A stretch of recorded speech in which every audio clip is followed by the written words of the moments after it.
For Capstone number 4, I chose to write about the agricultural industry in the United States.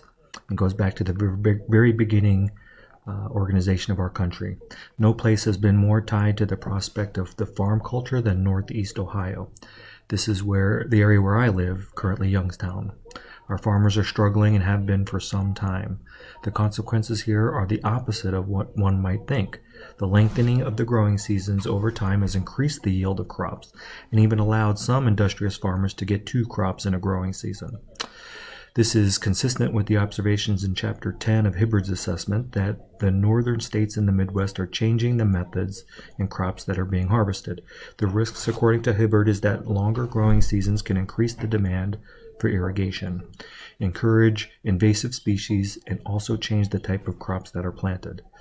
I know our farmers have all planted soybeans after record corn growing seasons this year. This had effectively lowered the price of both commodities as there is a lot more being produced and stored. This trend will most likely continue as the longer season persists, as most scientists predict, due to warming trends. Most of this new production is going to storage and will keep prices down for a long time. According to the USDA in 2013, on their report on growing season changes, they are trying to educate farmers about how to best maximize the use of new growing time and also the use of genetically modified seeds that allow for highly specialized produce to be grown at specific required lengths of time and reduce water consumption. Planting trees and changing infrastructure such as more efficient irrigations and drainage will also help.